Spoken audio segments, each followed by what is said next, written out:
সাপে আর ব্যাঙে ছিল খুব বন্ধুত্ব। ব্যাঙ বলছে সাপ, তোমারে দেখতে খুব ভালো, তেল কুচকুচে, তারপরে তুমি যখন ফনা ধরো তাও দেখতে বেশ সুন্দর, কিন্তু তোমার একটা দোষ, এটা না বলে পারলাম না, নেভার মাইন্ড। সাপ বলল আচ্ছা বলো, কি কি বলতে চাও? ব্যাঙ বলছে তুমি যখন চলো তখন তুমি কিন্তু সোজা হয়ে চলো না, খালি এইরকম এইরকম করে চলো, এইটা বড্ড বিশ্রী লাগে। তা না হলে তুমি অন্য দিক থেকে খুব ভালো, দেখতেও ভালো, ফনা ধরলে খুবই সুন্দর লাগে, তোমার ক্ষিপ্রতা, তোমার ক্রুদ্ধতা, এসবটাই কাবিলে তারিফ। সাপ শুনে বলছে বেয়াদব, আমার সমালোচনা করার এত বড় দুঃসাহস কোথায় পেলি? ফনা তুলেছে, ফস করে উঠেছে। ব্যাঙ বলে ওরে বাবা, এত প্রশংসা করলাম, একটু সমালোচনা করছি, সহ্য করতে পারলি না? ও দিল লাভ, ব্যাঙ লাভ দিয়ে পড়ছে পুকুরের মধ্যে। এখন ফস করে উঠছে, পাশে ছিল এক রাখাল। ফস করলো কি, আগায় দেখে যে সাপ, হাতে ছিল হেদায়েতুল্লাহ, বুঝছেন তো কি? বাস বিসমিল্লাহ কই আরম্ভ করছে, জায়গায় শেষ, একদম সোজা। ব্যাঙ অনেক সময় পর ডুব দিয়ে ভাসে উঠছে, আস্তে আস্তে করে যায় দেখে বন্ধু তো একদম সোজা, কারণ কি? কাছে যেয়ে দেখেছি যে নাই, মুখ দিয়ে ফেনা টানা বাইর হয়ে গেছে। কয় বন্ধু সেই সোজা হইলেন, তবে মুখ দিয়ে ফেনা বাইরে সোজা হইছেন, ফেনা থাকতে আর সোজা হইলেন না। সুতরাং আপনারা ঠিকই ফিরে আসবেন, তবে সহজে আসবেন না, কারণ ক্ষমতা বড় বালাই, এটা দারুণ মোহ। আল্লাহর দিকে ফেরেন। আমরা মানুষকে দাওয়াত দেই কোরআনের দিকে। কোন দিকে? অবশ্যই কোন নেতার দিকে। জিন্দেগিতে বলি নাই অমুক নেতার পিছনে লাইন লাগান, বলেছি সবসময় বলি আল্লাহর দিকে আসেন, আল্লাহর কোরআনের দিকে আসেন। অন্যদের পেটের অবস্থা যাই হোক, খাদ্যমন্ত্রীর পেট ঠিকই আছে, স্বরাষ্ট্রমন্ত্রী পররাষ্ট্রমন্ত্রী আছে কিনা? আচ্ছা, এবার আর একটা প্রশ্নের জবাব দেন। আমাদের এই পৃথিবীতে, যে পৃথিবীতে আমরা বাস করি, এই পৃথিবীতে মানুষ বেশি না অন্যান্য জলচর, স্থলচর, উভচর প্রাণী, জন্তু, কীট পতঙ্গ মানুষের চাইতে কম না বেশি? বেশি, ঠিক বলেছেন। এখন ওই প্রাণীগুলির ভেতরে সবচাইতে মানুষ কি পৃথিবীতে বেশি খায়, না এর থেকেও বড় বড় পেটওয়ালা আছে?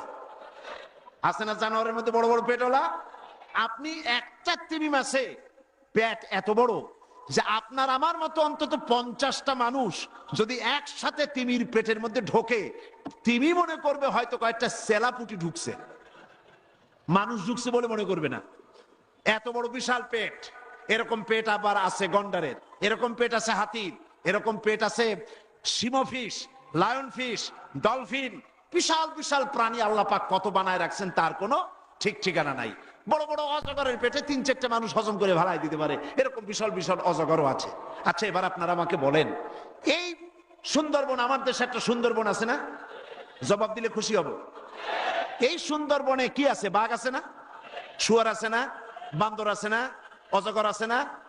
আরো অনেক প্রাণী আছে না? এই প্রাণীগুলির কোনো খাদ্যমন্ত্রী আছে? সমুদ্রের ভিতরে কুমির আছে, হাঙ্গর আছে, মাছ আছে, অসংখ্য জলচর প্রাণী আছে, এদের কোনো খাদ্যমন্ত্রী আছে? আফ্রিকার জঙ্গলে, পৃথিবীর পথে প্রান্তরে অসংখ্য পোকা মাকড়, কীট পতঙ্গ, আর রয়েছে অসংখ্য সহস্র সহস্র বিলিয়ন পাখি, এদের কোনো খাদ্যমন্ত্রী আছে? তাহলে এবার জবাব দেন। জঙ্গলের ভেতরে বাংলাদেশের পত্রিকায় ছাপা হয়েছে যে সুন্দরবনে ক্ষুধার জ্বালায় খাবার না পাইয়া 200 বাঘ মারা গিয়েছে, 2000 হরিণ মারা গিয়েছে, 5000 বানর ক্ষুধার জ্বালায় ছটফট করে মারা গেছে। এরকম কোন রিপোর্ট বাংলাদেশের পত্রিকায় কোনোদিন ছাপা হয়েছে? সাইবেরিয়ান দ্বীপপুঞ্জ থেকে সহস্র সহস্র পাখি শীতের জ্বালায় টিকতে না পেরে বাংলাদেশের সুনামগঞ্জের হাওড়ে এসে পড়েছিল, কিন্তু ক্ষুধার যন্ত্রণায় খাবার না পেয়ে তার থেকে 10,000 পাখি মারা গেছে, এরকম খবর হয়েছে? পানির ভিতরে অসংখ্য মাছ বঙ্গোপসাগরের ভিতরে ক্ষুধার জ্বালায় না খেয়ে মরে ভেসে উঠেছে, এমন খবর এসেছে?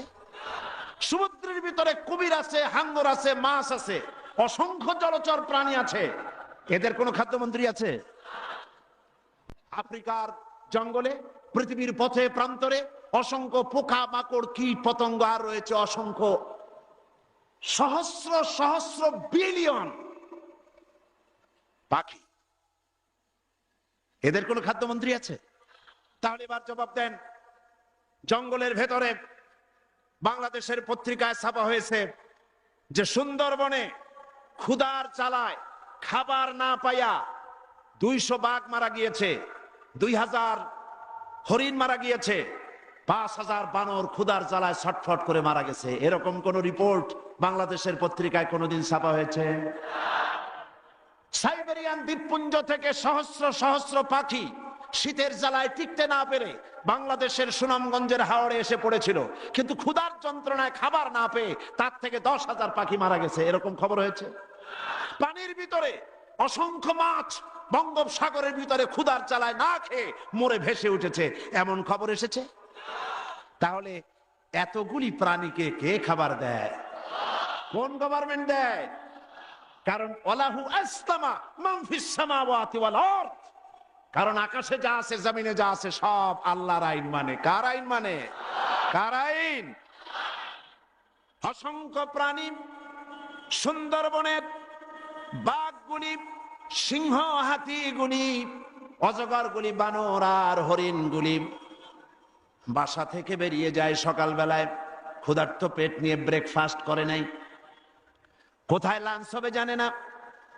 পাখিগুলি সকালবেলায় বাসা থেকে নিজের বাচ্চাগুলিকে বাসায় ফেলে গেল, নিজের পেটও খালি, পাখির বাসার ভিতরে বাচ্চাগুলির পেটও খালি, পিঁপড়াগুলি বেরিয়ে গেল, মৌমাছি, বল্লা, ভিমরুল বেরিয়ে গেল, সমস্ত কীট পতঙ্গ, উভচর, জলচর, স্থলচর, তিমির মতো প্রাণী থেকে শুরু করে ছোট্ট পিঁপড়া, মাইক্রোস্কোপ যন্ত্র ছাড়া দেখা যায় না এমন পোকাটিও সকাল বেলায় খালি পেট নিয়ে বেরিয়ে গেল।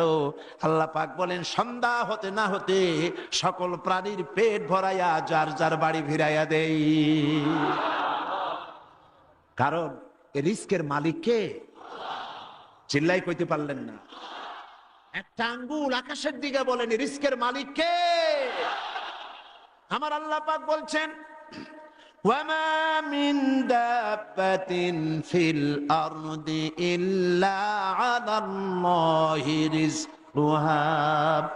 এই পৃথিবীর বুকে এমন কোন প্রাণী নাই, এমন কোন জীব নাই যেই জীবের রিজকের দায়িত্ব আমি আল্লাহ আমার নিজ হাতে গ্রহণ করি নাই। লাহু মাকালিদুস সামাওয়াতি ওয়াল আরদ, আকাশ আর জমিনের রিজকের চাবিকাঠি আমার হাতে। কার হাতে? আল্লাহ পাকের হাতে। আল্লাহ পাকের আইন মানে বলে ওরা খাবার পায়, ওদের গভর্নমেন্ট লাগে না, ওদের গভর্নমেন্ট আল্লাহ, ওদের গভর্নমেন্ট কে? চিল্লায় না। আর মানুষ যেহেতু আশরাফুল মখলুকাত, সেজন্য আল্লাহ একটা সিস্টেম চালু করেছেন, আমি তোমাদেরকে কোনো বাইন্ডিংস দিলাম না, যেহেতু তুমি সৃষ্টির সেরা। মানুষেরা কি? এই জন্য কিয়ামতের দিন শুধুমাত্র প্রশ্ন হবে মানুষ আর জিনের। হাতির প্রশ্ন নাই, ফেরেশতার প্রশ্ন নাই, কারো কোনো প্রশ্ন হবে না, প্রশ্ন হবে মানুষ আর জিনের। মানুষকে আল্লাহ রাব্বুল আলামিন ইখতিয়ার দিয়েছেন, আপনি আল্লাহর ইচ্ছে করলে মানতেও পারেন, ইচ্ছে করলে নাও মানতে পারেন। আল্লাহরে মানেন, তাহাজ্জুদ নামাজ পড়েন বলে মসজিদে যাওয়ার সময় মণিমুক্তা কুড়িয়ে পাবেন না। আর আল্লাহরে মানেন না বলে জেনা করতে যাচ্ছেন, রাতের বেলায় মদ খেতে যাচ্ছেন, পথিমধ্যে ড্রেনে পড়ে ঠ্যাংও আপনার ভাঙবে না। দুটো রাস্তাই খোলা, আসহাবুল ইয়ামিন, আসহাবুশ শিমাল, ডান দিক বাম দিক দুদিকই খোলা, যেদিকে খুশি সেদিকেই যাও। তবে মনে রেখো বিচার একটা হবে কিয়ামতের মাঠে, এখানে আমি তোমাকে ছেড়ে দিলাম। তো আল্লাহ পাক একটা সিস্টেম এখানে চালু করে দিয়েছেন। সেই সিস্টেম অনুযায়ী আল্লাহ পাক একেবারে ছেড়ে দিয়েছেন তা না, তোমরা একটা সিস্টেম দিলাম, সেই সিস্টেমটা হচ্ছে এই কোরআন। এই সিস্টেমটা কি? কোরআন। ওরা কিন্তু মানতে বাধ্য। কারা? কোন তো দেখি, কি বুঝলেন এতক্ষণ? মাশাআল্লাহ, আপনাদের বক্তৃতা শুনে আরাম আছে, যেহেতু আপনারা কথা বোঝেন। কোন আলহামদুলিল্লাহ। ওরা মানে জন্তু জানোয়ার। ওয়ালাহু আসলামা মান ফিস সামাওয়াতি ওয়াল আরদ, আকাশে যা আছে জমিনে যা আছে, তাওআও ওয়া কারহা, ইচ্ছায় হোক অনিচ্ছায় হোক আমার আইন মানতেই হবে। কিন্তু তুমি মানুষ, তোমাকে আমি ছেড়ে দিয়েছি তোমার ইচ্ছের উপরে, আর একটা সিস্টেম দিয়েছি, এইটা অনুযায়ী যদি চলো খাবার পাবে, না খাইয়া মরবা না। কিন্তু ওই যারা বক্তৃতা করতে আসে নির্বাচনের সময় মঞ্চে দাঁড়ায়, ভাইয়ার আমার, বোনের আমার, এইবার যদি ক্ষমতায় যেতে পারে না খেয়ে কেউ মরবেন না, কিন্তু কি খাইয়া মরবে তাও কয় না। এদের কথায় বিশ্বাস করলেই মরবেন, এদের কথা বিশ্বাস করলেই মরবেন, যেহেতু এরা ফাসিক, এরা নামাজ পড়ে না,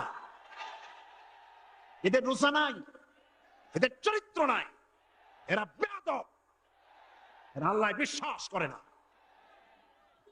সেই জন্য এদের কথা দিয়ে দেশের মানুষ শান্তি পাবে না, ফসল নষ্ট হবে, না খাইয়া মরবা। দেখেন আল্লাহ কি সুন্দর করে বলেন, কোরআন রাতের পর রাত আমি এই 38 বছর 38 ইয়ার্স একটানা কোরআনে কারীম মানুষের খেদমতে বলার তৌফিক আল্লাহ পাক তারে গুনাহগার বান্দা, তার এই ছোট্ট বান্দাকে তৌফিক দিয়েছেন আলহামদুলিল্লাহ। দেশে বিদেশে বলছি, বলে বলে শেষ করতে পারি না, আমার তৃষ্ণা মেটে না, আরো বলতে ইচ্ছে করে, আরো বলতে ইচ্ছে করে, কোরআন বলে শেষ করতে পারছি না। কোরআন যদি এই কোরআনের মধ্যে আল্লাহ পাক যেভাবে বলে দিয়েছেন এটা যদি মানতাম, কষ্ট করে আল্লাহ বলছেন যদি খাইতে চাও, আরামে থাকতে চাও, দুইটা কাম করো। কয়টা কাম? কে বলছেন? আমি কিন্তু আমার বাবার কথা বলছি না, আমার দাদার কথাও বলছি না। আমরা কোনদিন কোরআনের মঞ্চে দাঁড়িয়ে বলিনি আমার বাবাই স্বপ্ন দেখেছে, বলেছি? আমরা আমার বাবার স্বপ্ন নিয়ে কোনো কথা বলি না, আমরা কথা বলি আল্লাহর কথা বলি। তোমার বাবা কি স্বপ্ন দেখলো জাতির তাতে কিছু যায় আসে না। জাতি জানতে চায় কোরআনে কি আছে, জাতি জানতে চায় হাদিসে কি আছে। জাতির মুক্তি তো এই পথেই, জোরে বলেন ঠিক কিনা? জাতির মুক্তি কোন পথে? আল কোরআনের পথে। এখানে ফিরে আসো, এখানে ব্যাক করো, এখানে ব্যাক করবা। থামেন, এখানে এখানে ব্যাক করবা, তবে খুব সহজে করবা না। আবার কোন কোন এলাকায় আছে গর্ভবতী নারী ডেলিভারি হবে, প্রসব যন্ত্রণায় কাতরাচ্ছে, মুরব্বীরা বলে বিড়ালের পাও ধরিয়া মাপ চাও। কি আশ্চর্য কথা!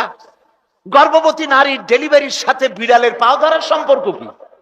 বিড়ালের কাছে এই মা কি অন্যায় করেছে যে বিড়ালের পাও ধরে মাপ চাইবে? তার মানে হচ্ছে আল্লাহরে ছেড়েছ, ইন্দুরের পাও ধর, বিড়ালের পাও ধর। আরো আছে চট্টগ্রামে বাজে বস্তান, বিরাট এক পুকুর, সেই পুকুরের মধ্যে আছে কচ্ছপ। মুসলমান, আমার নিজের চোখে দেখেছি মুসলমান সেখানে গিয়ে কচ্ছপ গুলা মানুষের খাইয়া খাইয়া খুব বুজুর্গ টাইপের হয়েছে, বিরাট বিরাট, গায়ে শ্যাতলা পড়ে গেছে। মুসলমান সন্তান, মুসলমান নরনারী কচ্ছপের পায়ের উপরে হাত দিয়ে হাতে চুমা খায়। তুমি আল্লাহরে ছেড়েছ, আল্লাহ তোমার কসম পর্যন্ত পৌঁছায় দিছে। কন্নাউজুবিল্লাহ, জোরে কন্নাউজুবিল্লাহ। ওখানে দেখেছি গাছের সাথে ঝুলানো পাথর আর ইট। জিজ্ঞেস করলাম ফকিরদের কাছে, এই গাছের সাথে ইট পাথর ঝুলানো কেন? কয় যে এটা হচ্ছে যে সমস্ত মেয়েদের বাচ্চা হয় না, বিবাহ হয়েছে 10 বছর 12 বছর হয়ে গেছে, সেই সব হতাশাগ্রস্ত মা বাবা এখানে আসে, মেয়েরা নিজ হাতে এই পাথরগুলো ঝুলায় রাখে, ধারণা এই পাথর এখানে ঝুলতে ঝুলতে একদিন তার নিজের পেট ভারী হতে হতে বাচ্চা হয়ে যাবে। কি জেহালাত, কি অজ্ঞতা, কি মূর্খতা! গাছের সাথে ঝুলানো পাথরের সাথে মায়ের পেটের ভিতরে সন্তান আসবে, কি অজ্ঞতা, কি মূর্খতা, কি জেহালাত! তুমি আল্লাহরে ছেড়েছো, আল্লাহ তোমার ইন্দুরের গর্ত পর্যন্ত পৌঁছাই দিছে। তুমি সারা দুনিয়াকে লাথি মারো, আল্লাহর দিকে চলে যাও, দুনিয়া তোমার পায়ে চুমা খাবে।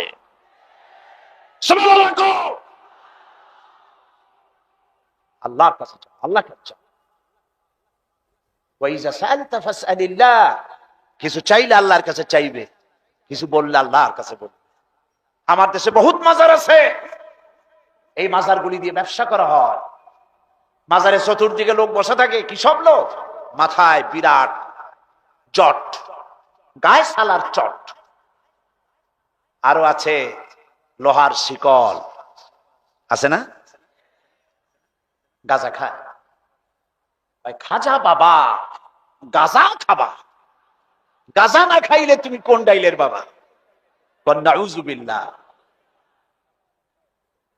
এমন মাজারও আছে বাংলাদেশে যেই মাজার গুলিতে মুদ্দারি নেই, সাইনবোর্ড লাগানো হয়েছে হযরত পথিক শাহ রহমাতুল্লাহ আলাইহির মাজার। কোন পথিক কবে মরছে আল্লাহ জানে। আপনারা আমার কথা বিশ্বাস করুন, চট্টগ্রামের কুমিরা সীতাকুণ্ডের পাশে যাওয়ার সময় দেখেন কুমিরা হাই স্কুল, রাস্তার ধারেই একটা কবর, বিরাট সাইনবোর্ড, হযরত ডাল চাইল রহমাতুল্লাহ আলাইহির মাজার। দেখেন আপনারা, যাওয়ার সময় বাম দিকে পড়বে, আসার সময় ডান দিকে পড়বে। আমি সেখানে মাহফিল করছিলাম, বললাম আপনারা খালি ডাইলি চালু খিচুড়ি খান, এবার আরেকটা মাজার বানায়া সেখানে সাইনবোর্ড লাগান হযরত মাছ তরকারি গোশত রহমাতুল্লাহ আলাইহির মাজার, তাহলে কিছুটা রুচির পরিবর্তন হইব। আসি মাজারে কিছু চাওয়ার নাই, মাজারে কিছু দেওয়ার আছে। কি দিবেন? টাকা। জবাব দেন, টাকা, চাদর, আগরবাতি, মোমবাতি, মান্নত। কি দিবেন? দোয়া। দোয়া কি দিবেন? দোয়া। সেই দোয়া থেকে আমার দেশ বঞ্চিত। পার্লামেন্টের মতো জায়গায় দোয়া করার জন্য বোবা সংস্কৃতি অনুসরণ করা হয়। 1 মিনিট পার্লামেন্টের সমস্ত সম্মানিত সদস্য 1 মিনিট বোবা সংস্কৃতি পালন করে, কোনো কথা নাই, চুপচাপ দাঁড়ায় থাকো। এই সংস্কৃতি আমার নয়, এই সংস্কৃতি হিন্দুর। আমার সংস্কৃতি দোয়া করা। আমার সংস্কৃতি কি? দোয়া। কবরে যাবেন দোয়া করার জন্য। কিসের জন্য যাবেন? কিছু পাইতে যাবেন না। বিশ্বাস করুন আল্লাহর কসম, যিনি কবরে শুয়ে আছেন উনি আপনার কোন মনের আশা পূরণ করতে পারবেন না। এখান থেকে টাকা খরচ করে লোকেরা আজমির যায় না, বাগদাদ যায় না। আমার রাসূল কি বলেছেন? লা তাসুদ্দুর রিহাল। খবরদার, 3টি জায়গা ইল্লা বিসালাসা, 3টি জায়গা ছাড়া জিয়ারতের উদ্দেশ্যে কোথাও যাইবা না। 3টি জায়গা। কয়টি জায়গা? মুখস্থ করুন। মসজিদুল হারাম মক্কা আল মুকাররমা, মসজিদুল আকসা জেরুজালেম, মসজিদুল নববী শরীফ মদিনা আল মুনাওয়ারা। কয়টা জায়গা হলো? আমার রাসূল বলেছেন এই 3টা জায়গায় পয়সা খরচ করে যাইও জিয়ারত করার জন্য। আজকে জিয়ারত করার জন্য আপনি গেলেন আজমির, বাগদাদ, টাকা খরচ করে। সেখানে কি আপনি কি বললেন? খাজা বাবা আমার দোকানে ব্যবসা খুব কম, আমার যাতে ব্যবসা হয়, আমার ছেলে নাই মেয়ে নাই। আপনি বলতেছেন বাংলায়, কিসে বলতেছেন? খাজা মঈনুদ্দিন চিশতি রহমাতুল্লাহ আলাইহি আল্লাহর মাহবুব বান্দা, ঠিক কিনা? আল্লাহর ওলি, আল্লাহর বুজুর্গ, মুজাহিদ। তার ভাষা কি? আরবি ছিল। তো উনি কি করে আপনার বাংলা বুঝবেন? কেউ গেছে পাকিস্তান থেকে, সে পাঞ্জাবিতে দোয়া করতেছে, কেউ সিন্ধি ভাষায় দোয়া করছে, কেউ উর্দুতে দোয়া করছে, কেউ মারাঠা ভাষায় দোয়া করছে, কেউ বাংলায় করছে, কেউ ইংরেজিতে করছে, কেউ উর্দুতে করছে। এতগুলি ভাষা কি তিনি বুঝবেন? আর তিনি কি ওখানে আছেন যে শুনছেন? এর কোনো গ্যারান্টি আছে? বলেন আছে? তাহলে আজমিরে কেন, বাগদাদে কেন, মাজারে কেন? সমস্ত ভাষা যিনি সৃষ্টি করেছেন আর কাছে বলুন, রাত দিন 24 ঘন্টা তিনি আপনার ফরিয়াদ শোনেন। সুবহানাল্লাহ। তিনি দেওয়ার জন্য প্রস্তুত।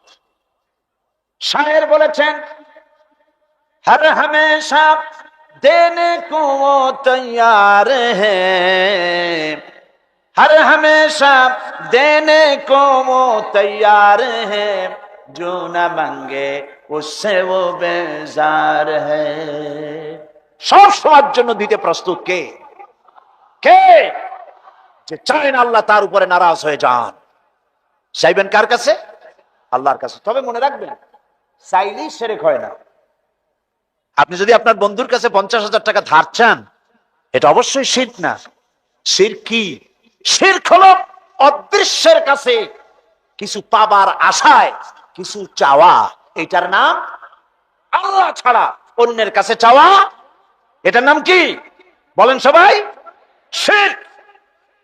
এই জন্য মাজারে চাদর দেওয়া যাবে না, আগরবাতি দেওয়া যাবে না, মোমবাতি দেওয়া যাবে না, গোলাপ পানি দেওয়া যাবে না, মান্যত করা যাবে না। মান্যত হবে কেবলমাত্র কার নামে? কার নামে? আর সে মান্যত পাবে কারা?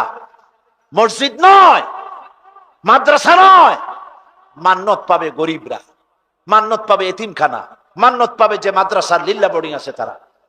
কথা বুঝে আসছে? কথা বুঝে আসছে? কবরে চাদর দেওয়াই যদি জায়েজ হতো, তাহলে রাসূলুল্লাহর কবরে এই রকমের সুতা দিয়া বুনানো চাদর দেওয়া হতো না। উম্মতেরা নিজের বুক ফেলে কলিজা পার করে রাসূলুল্লাহর কবরে চাদর পরায় দিত। সুতরাং আজ শপথ নিতে হবে, উদখুলু ফিস সিলমি কাফা, উদখুলু ফিস সিলমি কাফা।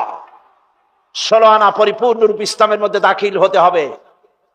আর জীবনে কোনো মাজারে টাকা দিব না, পয়সা দিব না, মানত করব না, চাদর দিব না, আগরবাতি দিব না, মোমবাতি দিব না, মান্নত করব না, কবরওয়ালার কাছে কিছু চাইব না। রাজি আছেন? কারা কারা রাজি? দুহাত উঁচু করে দেখান, দুহাত উঁচু করে রাখুন, আল্লাহ দেখুক। স্লোগানের দরকার নাই, দুটি হাত উঁচু করে দেখান আল্লাহরে। আয় আল্লাহ, শিরক এবং বিদআতের বিরুদ্ধে ঐতিহাসিক পল্টনের এই হাতগুলিকে তুমি কবুল করে নাও। জনে বলেন আমি। হাত নামান। সন্তান নাই, দাঁড়ান কেন? সন্তান নাই, সন্তান দেওয়ার মালিক কে? চিল্লায় কোন কে? হযরতে জাকারিয়া আলাইহিস সালাম আল্লাহ রাব্বুল আলামিনের কাছে সন্তানের দাবি করলেন, বললেন রব্বুল আলামিন আমাকে একটি সন্তান দান করো। নামাজের ভিতরে ওহী নাজিল হয়ে গেল, নামাজের ভিতরে ওহী এসে গেল। হযরতে জিবরাইল আলাইহিস সালাম শুনিয়ে দিলেন, হে জাকারিয়া, আল্লাহ পাক তোমাকে একটি সন্তানের, পুত্র সন্তানের সুসংবাদ দিচ্ছেন। সন্তান তার মায়ের পেটে আসার আগেই রব্বুল আলামিন তার নাম নিজেই রেখে দিয়েছেন ইয়াহইয়া। কে নাম রাখলেন? হযরত জাকারিয়া বলেন,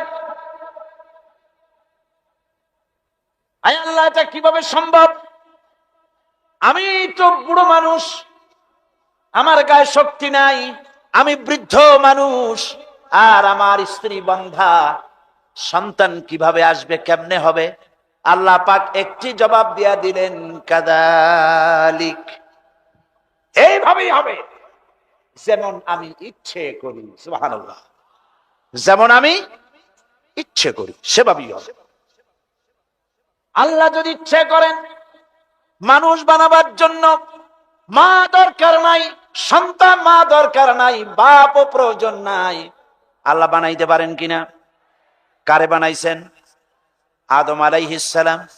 আল্লাহ যদি ইচ্ছে করেন শুধু মা দিয়েই বাচ্চা বের করবেন, বাপেরও দরকার হবে না, পারবেন কিনা? কারে বানালেন? হযরত ঈসা আলাইহিস সালামকে বানালেন। আমার বন্ধুগণ, আল্লাহ রাব্বুল আলামিন এইভাবে করে তার প্রচন্ড ক্ষমতার মালিক, তিনি সব তিনি করতে পারেন। ফাআলুন লিমা ইউরিদ, যা খুশি তাই করতে পারে। উদখুলু ফিস সিলমি কাফা, পরিপূর্ণরূপে ইসলামের মধ্যে দাখিল হয়ে যাও। যা চাইবেন এখন থেকে কার কাছে চাইবেন? মনে থাকবে, সাওয়ার জায়গা নামাজের ভেতরে। আমরা নামাজে খালি সেজদা দিয়ে উঠে আসি। রাসূলুল্লাহ কত দোয়া করেছেন সেজদার মধ্যে। আল্লাহর নবী বলেছেন, মানুষ যখন সেজদায় চলে যায় তখন আল্লাহর বান্দার ভিতরে কোনো পার্টিশন থাকে না, একদম নিকটে চলে যায়। আল্লাহর কাছে চাও। শিরক আপনার জীবনের সমস্ত আমালগুলি বরবাদ করে দেবে। আল্লাহ রাব্বুল আলামিন তিনি আছেন, তিনি ছিলেন, তিনি থাকবেন। বিশ্বাস করতে পারে না, কপাল পোড়া। ওই যে গতকাল বলছিলাম, বাংলাদেশ পৃথিবীর দ্বিতীয় বৃহত্তম মুসলিম দেশ, তাই নাস্তিক মুরতাদরা সাহস পায় না কথা বলার যে আল্লাহ নাই। এটা বলতে পারে না বলেই ধর্মনিরপেক্ষতাবাদের সাথীর আশ্রয় গ্রহণ করেছে। মানুষকে আল্লাহ পাক বলছেন, মোমেনকে উদখুলু ফিস সিলমে 16 আনা দাখিল হও। আমাকে যখন মেনেছো, আমার সামনে মাথা নত করে দাও। কারো কাছে কিছু চাইও না। চাইবা কার কাছে? চিল্লায় গণ, কার কাছে চাও? তিনি কি তোমাকে দিতে অক্ষম? বলেন, তিনি কি অক্ষম? যদি অক্ষম না হন, তাহলে আপনারা মাজারে যান কেন? মাজার গুড়িতে আমার দেশের লোকেরাই মাজার গুড়ি ব্যবসা বাজায়, ব্যবসা বড় করে দিয়েছে, ঠিক কিনা? ঠিক কিনা? মাজারের ব্যবসা আর তথাকথিত বিদআতপন্থী লোকেদের ব্যবসা। নিজেকে কেউ তো নিজেকে পীর বানিয়েছে বড় রকমের। সব পীরের আমি কিন্তু সমালোচনা করি না। আমার দেশে হক্কানি পীরেরা নিশ্চয়ই আছে। কারণ আলহামদুলিল্লাহ, বলেন আলহামদুলিল্লাহ। আমি যখনই পীরের কথা বলবো, আপনারা অবশ্যই বুঝে নেবেন আমি পাইকারি দরে বলি না। হক্কানি পীর নিশ্চয়ই আছে। আমি বলি ব্যবসায়ী পীরের কথা। কার কথা? আপনারা ছেলে দেবে, মেয়ে দেবে, পত্রিকা আসে অমুকের দোয়ায় 40 বছর পর ছেলে পাইছি। হাতের মধ্যে ডিম দেয়, ডিম সিদ্ধ হয়ে যায়। কি আশ্চর্য কথা! আর বাচ্চা পেটের মধ্যে ঢুকে যায়। নাউযুবিল্লাহ, নাউযুবিল্লাহ। এই যারা করছে, এ সম্পর্কে শায়ের খুব সুন্দর করে বলেছেন, যে হাল তেরা জাল হ্যায় मकसूद तेरा माल है, ये हाल तेरा जाल है मकसूद तेरा माल है, क्या जब तेरा चाल है लाखों को अंधा कर दिया। তোমার এই অবস্থা হলো জালিয়াতি। তুমি নিজেকে সম্রাট ধারণ করেছো নাম, তুমি নিজেকে সৈয়দ নাম ধারণ করে পীর মাশায়েখ নাম লাগায় দিয়া মানুষকে ধান্দায় ফেলে রুজি কামাচ্ছ। মানুষকে ব্যবসার ধান্দায় ফেলে দেওয়া হয়েছে, রুজি রুটি কামাবার ব্যবস্থা করা হয়েছে। আমি আপনাদের মধ্যে এই কথাটা ঢুকাতে চাই। আমি কোন দুঃখে মাজারের কাছে বা কোনো ব্যক্তির কাছে গিয়ে আমার ছেলে চাইবো, মেয়ে চাইবো? আলাইসাল্লাহু বিকাফিন আবদা। আমার আল্লাহ বলছেন, কে বলছেন? কে বলছেন? আলাইসাল্লাহু বিকাফিন আবদা। আমি কি আমার বান্দার জন্য যথেষ্ট নই? জবাব দিতে কিন্তু আপনারা পারেন নাই। প্রশ্নটা কার? প্রশ্নটা কার? আবার শুনুন আর মুমিনের মতো জবাব দিবেন। আলাইসাল্লাহু বিকাফিন আবদা। আমি কি আমার বান্দার জন্য যথেষ্ট নই? বলুন, অবশ্যই যথেষ্ট। আমার জাতির পিতা হযরত ইব্রাহিম আলাইহিস সালামের কথা আল্লাহ কোট করেছেন কোরআন শরীফে। কোথায় করেছেন? হযরত ইব্রাহিম আলাইহিস সালাম বলেছেন, আল্লাযী হুয়া ইউতঈমুনি ওয়া ইয়াসকিন।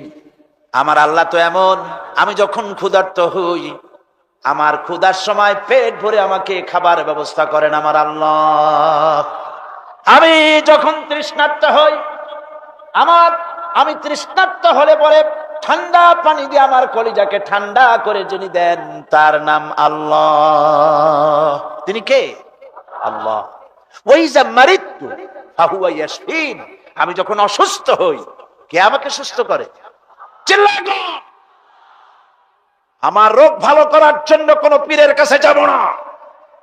আমার ছেলে মেয়ে না হলে সন্তান পাওয়ার জন্য কোন মাজারে যাব না। এর নাম ঈমান। এর নাম কি? উদখুলু ফিস সিলমে কাফা। পরিপূর্ণ মুসলমান হও। মাজারের কাছে যায়, খাজা বাবার কাছে, ইয়া খাজা মেরে মতলব কো পুরা কর দে। খাজায় আপনার মতলব পুরা করবে কেমনে? ওনার মতলবই তো পুরা করছে আল্লাহ। কে পুরা করেছেন? আল্লাহ পাক করেছেন। সুতরাং খাজা আপনার মতলব পুরা করতে পারবে না। আপনার মনের আশা পূর্ণ করার মালিক কে? জোরে বলেন কে? ওয়াইজা সাআলতা ফাসআলিল্লাহ ওয়াইজা ইসতাআনতা ফাসতাইন বিল্লাহ। যদি কিছু চাইতে হয় আল্লাহকে, আল্লাহর কাছে চাও। কিছু বলতে হয় আল্লাহকে বলো। আর আল্লাহরে ছেড়ে দিবা, তাহলে কোথায় যাবা? ওটা তো আছেই, আরো কিছু আছে। আমাদের গ্রাম এলাকায় বিভিন্ন দেশে দাঁত যখন পড়ে যায়, ছোটবেলায় দাঁত পড়ে না? অবশ্য আপনাদের পড়ে নাই নাকি? পড়ছে। দাঁত পড়লে ওই দাঁত নিয়ে মুরব্বীরা বলে, দাঁতটা নিয়ে যাও ইন্দুরের গর্তের কাছে, যাইয়া বলো, ইন্দুর ভাই আমার এই দাঁতটা নিয়ে তোমার ছোট্ট চিকুন দাঁতটা দাও। হায় রে কপাল পোড়া, তুমি আল্লাহরে ছাড়ছো, আল্লাহ তোমার ইন্দুরের পায়ের কাছে নিয়ে হাজির করে দিছে। যা মর ইন্দুরের কাছে যাইয়া। আমাদের জাতির পিতা হযরত ইব্রাহিম আলাইহিস সালামকে আল্লাহ রাব্বুল আলামিন অর্ডার করলেন, আসলিম, সারেন্ডার করো। আসলিম, সারেন্ডার করো। কাকে বললেন? জাতির পিতাকে। কাকে বললেন? জাতির পিতা হওয়া এত সোজা নয়।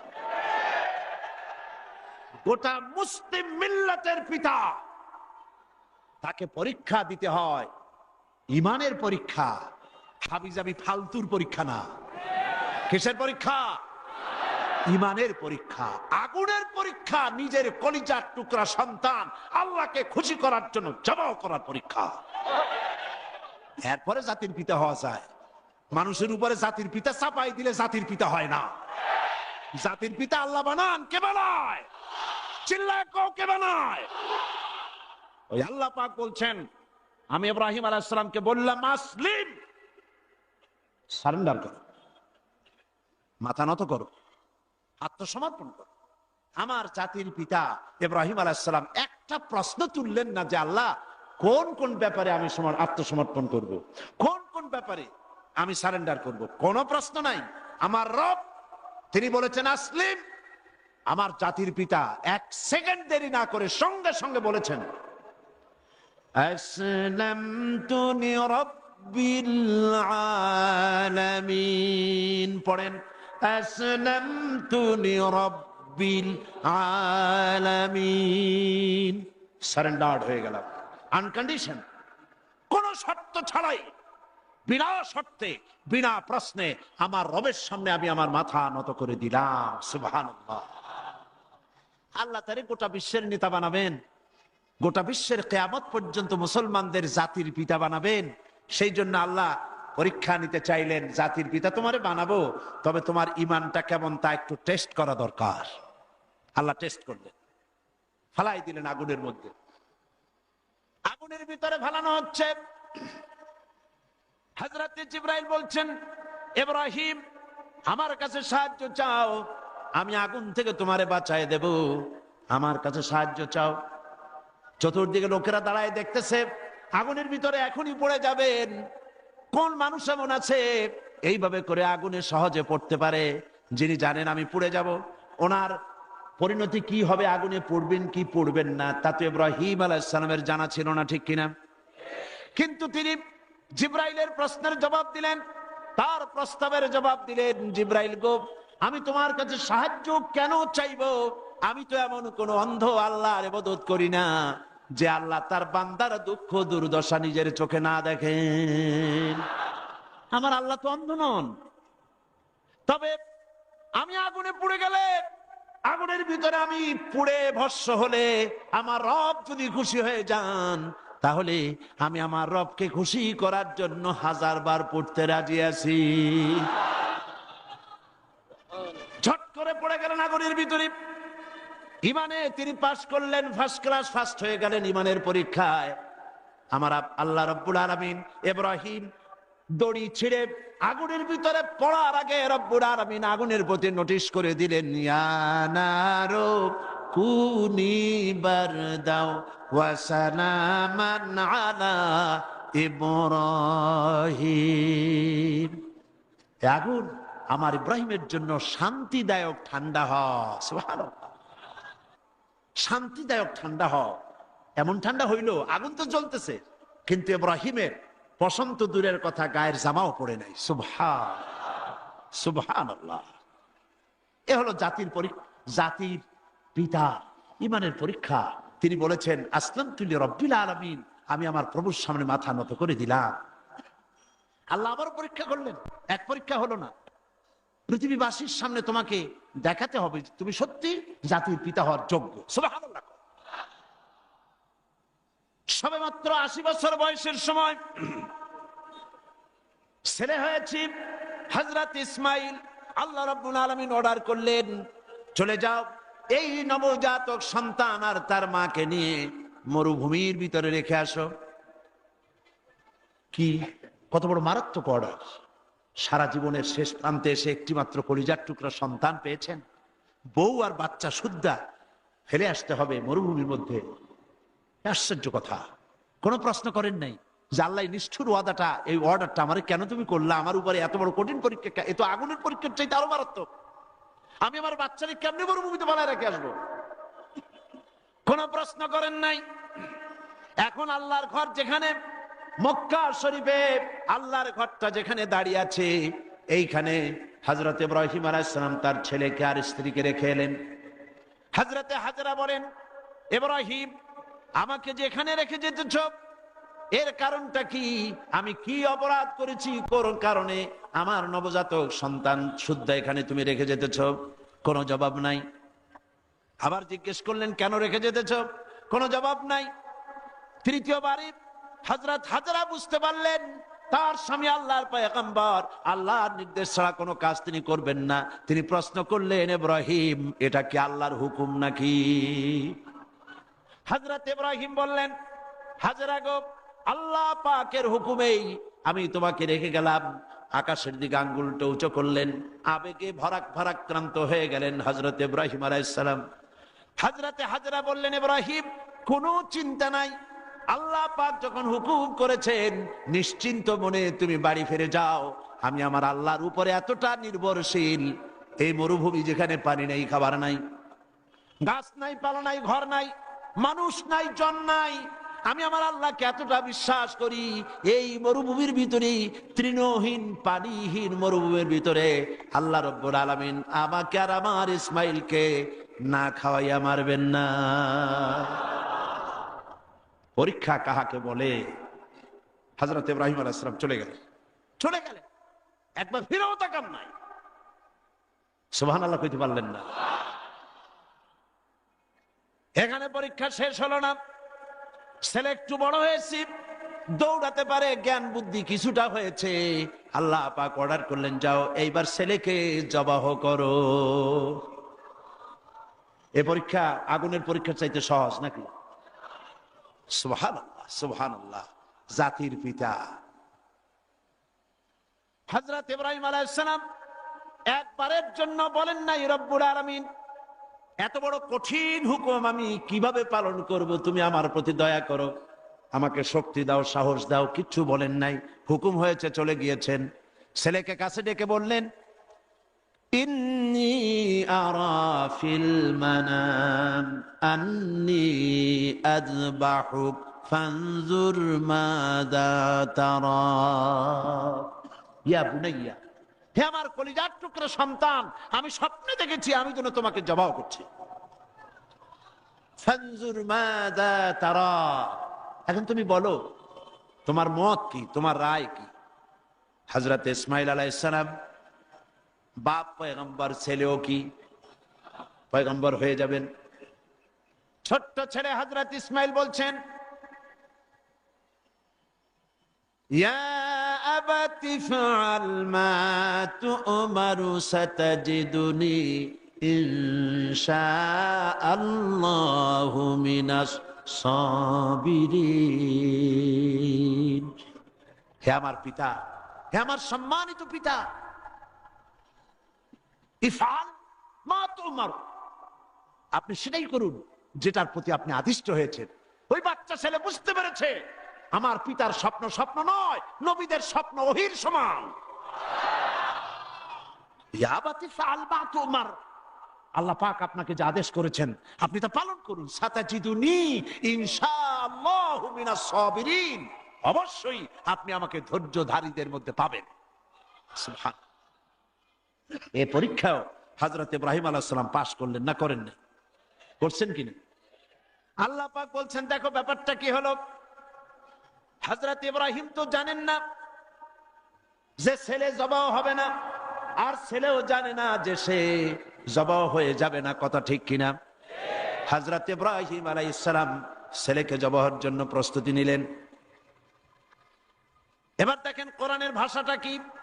আল্লাহ পাক বলছেন ফালাম্মা আসলামা ওয়া তাল্লাহু লিল জাবিন। ফালাম্মা আসলামা উদখুলু ফিস সিলমে কাফা, সেই সিলমুন এখানেও সেই সিললাম এখানেও আসছে আসলামা। ফালাম্মা আসলামা, যখন তারা বাপ বেটা দুজনেই আনুগত্যের মস্তককে অবনত করে দিল। হযরত ইব্রাহিম দিলেন, আল্লাহর হুকুমের সামনে মাথা নত করে ছুরি হাতে নিলেন, আর হযরত ইসমাইল পিতার হুকুমের সামনে আল্লাহর হুকুম অনুযায়ী গলাটা পেতে দিলেন। ফালাম্মা আসলামা ওয়া তাল্লাহু লিল জাবিন, গলাটা কাট করে দিলেন। হযরত ইসমাইল বললেন, আব্বা একটি কাজ করুন, আমাকে জবাহ করার আগে আমার হাত পা একটু ভালো করে বেঁধে দিন, আর আপনার নিজের চোখটাও একটু ভালো করে বাঁধেন, কারণ আমি আপনার একমাত্র সন্তান। আমাকে জবাহ করতে গেলে আমার গলার উপরে যখন ছুরি ধরবেন আপনার কলিজায় মায়ার উদ্রেক হয়ে যেতে পারে। চোখটা বেঁধে নেন আর আমার হাত পা বাঁধেন, যাতে করে আমার হাত পা আপনার গায়ে না লাগে। আর আমি মরে যাও, আমি জবাহ হয়ে যাওয়ার পর আমার রক্ত মাখা জামাটা নিয়ে আমার মাকে দিয়ে দিবেন, আর বলবেন ইসমাইলের সঙ্গে কিয়ামতের দিন তোমার সঙ্গে দেখা হয়ে যাবে। হযরত ইব্রাহিম আলাইহিস সালাম ইসমাইলকে বাঁধলেন, নিজের চোখ বাঁধলেন, হযরত ইসমাইলকে জবাহ করতে যাবেন। হযরত ইসমাইল বলেন, আব্বা আমার একটা ভুল হয়ে গেছে, আমার হাত পায়ের বাঁধন খুলে দেন। হযরত ইব্রাহিম বাঁধন খুলে দিলেন, আর জিজ্ঞেস করলেন বাঁধতে বললে আবার খুলতে বললে কেন? হযরত ইসমাইল বললেন, বাঁধার পরে আমার মনের মধ্যে একটা চিন্তা জাগলো, হাত পা বন্ধন অবস্থায় যদি আমারে জবাহ করা হয় তাহলে না জানি কিয়ামতের ময়দানে এমন প্রশ্ন উঠতে পারে যে ইসমাইল আল্লাহর হুকুমে রাজি ছিল না বলে তার বাবা তার হাত পা বেঁধে জবাহ করেছিল। এই প্রশ্ন যাতে না উঠতে পারে, হাত পা ছেড়ে দেন, আমি ধৈর্য ধারণ করব, নড়ব না। সুবহানাল্লাহ। হযরত ইব্রাহিম আলাইহিস সালামকে আল্লাহ পাক এই পরীক্ষায় পাশ করায় দিলেন। তিনি পরীক্ষায় পাশ করলেন। আল্লাহ রাব্বুল আলামিন এবার আমার জাতির পিতাকে ডাকতেছেন, ওয়া নাদাইনাহু আইয়া ইব্রাহিম قد صدقت الرؤيا إنا كذلك نجزي المحسنين وناديناه أن يا إبراهيم। আমি ইব্রাহিমকে ডেকে বললাম, ও ইব্রাহিম قد صدقت الرؤيا, তুমি তোমার স্বপ্নকে বাস্তবে রূপ দিয়েছো। সুবহানাল্লাহ, স্বপ্নকে বাস্তবে রূপ দিয়েছো। ইন্না কাযালিকা নাজজিল মুহসিনিন, এইভাবে মুহসিনিনদেরকে আমি পুরস্কৃত করে থাকি দুনিয়া এবং আখিরাতে। হযরত ইব্রাহিমের নাম যতদিন পর্যন্ত সূর্য পূর্ব দিগন্ত থেকে উদিত হবে আর পশ্চিম দিগন্তে অস্তমিত হওয়ার এই ধারা যতদিন প্রবাহিত থাকবে, যতদিন এই পরিক্রমা জারি থাকবে, ততদিন পর্যন্ত পৃথিবীর জাতি ধর্ম দল মত নির্বিশেষে সকল মানুষের মুখে উচ্চারিত হবে ইব্রাহিম আলাইহিস সালাম, সালামুন আলা ইব্রাহিম। সুবহান। কারণটা হচ্ছে আল্লাহ পাক বলেছিলেন আসলিম, ইব্রাহিম আলাইহিস সালাম বললেন আসলামতু লিরাব্বিল আলামিন, আমি আমার প্রভুর সামনে আমার মাথাকে নত করে দিলাম। এটাই মুসলমানের কাজ। আল্লাহ বলেছেন যদি খেতে চাও পড়তে চাও তোমাকে দুইটা কাজ করতে হবে। ওয়ালাউ আন্না হালাল কুরা আমানু ওয়াত্তাকাউ লাফাতাহনা আলাইহিম বারাকাতিম মিনাস সামাই ওয়াল আরদ। আল্লাহ পাক বলেন যদি জনপদের লোকেরা দেশের লোকেরা দুইটা কাজ যদি করে, কয়টা কাজ? দুইটা কাজ যদি করে, আমি আল্লাহর উপরে যদি ঈমান আনে আর আমাকে ভয় করার নীতি যদি অবলম্বন করে চলে, তাহলে আমি রব্বুল আলামিন ওই দেশের মানুষের জন্য আকাশ আর জমিনের সব বরকতের দরজা খুলে দেব। কি ওয়াদা কার? আল্লাহ কি ওয়াদা ভঙ্গ করেন? কখনো তিনি কখনো ওয়াদা ভঙ্গ করেন না। সেই আল্লাহ পাকের তিনি বলছেন যে আমার রিস্কের মালিক আমি তোমাদেরকে সুযোগ দিয়েছি, গভর্নমেন্ট তৈরি করো, সরকার বানাও, এবং সরকার বানায়া আমার কোরআন দিয়ে দেশ চালাও। তবে কোরআন দিয়ে যদি দেশ না চালাও, কোরআন শরীফের মধ্যে আল্লাহ অন্যত্র বলেছেন ক্ষমতা দেই, ক্ষমতা দিয়া আমি চুপ বুঝে বসে থাকি না। আল্লাহ কি ঘুমান? বলেন আল্লাহ কি ঘুমান? হযরত মুসা আলাইহিস সালাম একদিন আল্লাহরে বলেন, আল্লাহ তুমি নাকি ঘুমাও না? আল্লাহ পাক বলেন, অবশ্যই ঘুমাই না। তোমার বিশ্বাস হয় না? কয় আল্লাহ অবশ্যই বিশ্বাস হয়, তবে বুঝি না, আমার বুঝি আসে না। তো যখন তুমি বিশ্বাস করো, বুঝে যখন আসে না, তাহলে আমি বুঝাই দেবো। বিশ্বাস না করলেই তো সর্বনাশ, বিশ্বাস না করলে কি সর্বনাশ। ইব্রাহিম আলাইহিস সালাম আল্লাহরে বলছিলেন, রব্বি আরিনি কাইফা তুহিয়াল মাউতা, হায় আল্লাহ তুমি মরারে জিন্দা বানাও কেমনে? আল্লাহ কয় আওয়ালাম তুমিন, বিশ্বাস করো না? হযরত ইব্রাহিম আলাইহিস সালাম বললেন বালা। তিনি নাম বলতে পারতেন, নাম মানে হ্যাঁ, আর বালা মানে দুটো শব্দের অর্থ একরকম না, যদিও ব্যবহারিক পদ্ধতিতে বিভিন্ন জায়গায় দুটো একই অর্থে ব্যবহার হয়, কিন্তু আর্থিক দিক থেকে অর্থাৎ পারিভাষিক দিক থেকে দুটো অর্থ ব্যবহার হয়। হযরত ইব্রাহিম বলতে পারতেন বিশ্বাস করিয়া, নাম। তিনি নাম বললেন না, আল্লাহ বললেন আওয়ালাম তুমিন, বিশ্বাস করো না? জবাবে আমার জাতির পিতা কে বললেন? আমার জাতির পিতা। চিল্লায় কোন কে? আমার জাতির পিতার নাম কি? আমার জাতির পিতা বললেন বালা। এর অর্থ কি? হয় নট, কেন নয়, অবশ্যই বিশ্বাস করি। ওয়ালাকিন লিয়াতমাইন্না কলবি, কিন্তু আল্লাহ আমি যদি দেখতে পারি তাহলে আমার মনটা একটু ঠান্ডা হয়। শোনা কথার দেখা এর মধ্যে একটু পার্থক্য আছে তো। আল্লাহ কয় তাহলে আমি তোমার দেখাবো, বিশ্বাস যখন করছো আমি তোমার দেখাবো। মুসা আলাইহিস সালামকে আল্লাহ তুমি নাকি ঘুমাও না? কয় ঘুমাই তো না। তুমি বিশ্বাস করো না? কয় করি। বুঝি না। কয় তাহলে বুঝাই, এক গ্লাস পানি নিয়ে আসো। মুসা আলাইহিস সালাম এক গ্লাস পানি নিয়ে আসলেন। আল্লাহ কয় দাঁড়াই থাকো। গ্লাস একটা নিয়ে মুসা আলাইহিস সালাম দাঁড়ায় আছেন। আল্লাহ মুসারে হুকুম করলেন গ্লাস নিয়ে দাঁড়াও, আর ঘুমেরে কইলেন মুসারে ধর। ঘুম এসে মুসা আলাইহিস সালামের ধরছে। এখন হাত গেছে শিথিল হইয়া, হাতের থেকে গ্লাস পড়িয়া ভাঙ্গা টুকরা টুকরা হয়ে গেল। মুসা আলাইহিস সালাম ভয় পেয়ে গেলেন। আল্লাহ রাব্বুল আলামিন বলেন ভয়ের কোনো কারণ নাই, আমি তোমাকে পরীক্ষার জন্য, বোঝার জন্য, তুমি বুঝতে পারো নাই আমি কেন ঘুমাই না, সেই বোঝাবার জন্যই গ্লাস হাতে নিয়ে দাঁড়ায় থাকতে বলছিলাম। তুমি মুসা একটা গ্লাস পানি নিয়ে কিছু সময়ের জন্য দাঁড়াতে পারলে না, ঘুম তোমাকে হাত শিথিল করে দিল, গ্লাস ভেঙে চুরের চুরমার হয়ে গেল।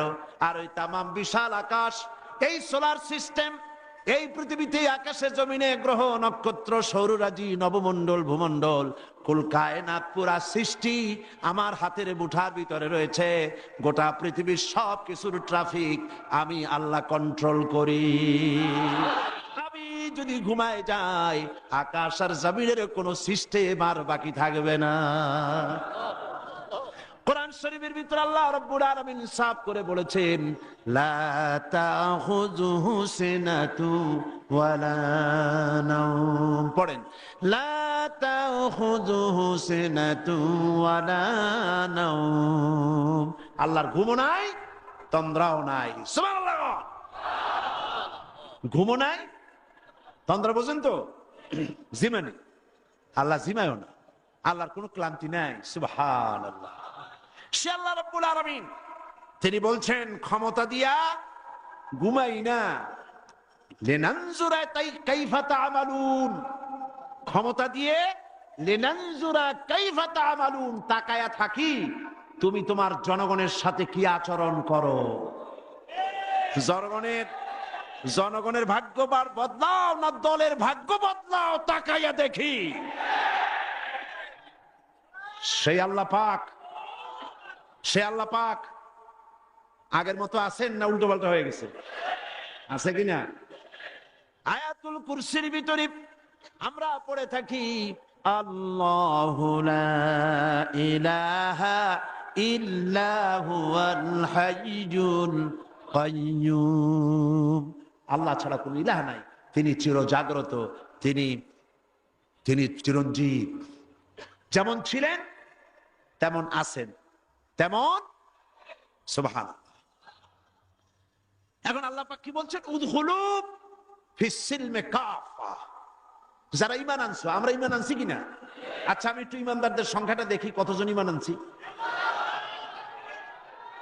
আলহামদুলিল্লাহ। হাত নামান, হাত নামান, হাত নামান। আমরা সবাই ইমানদার, আমরা সবাই কি? তো ইমানদারদেরকে আল্লাহ পাক বলছেন উদখুলু ফিস সিলমে, পরিপূর্ণরূপে দাখিল হয়ে যাও। কিসের মধ্যে? সিলমের মধ্যে। আত্মসমর্পণ করো, সারেন্ডার হয়ে যাও।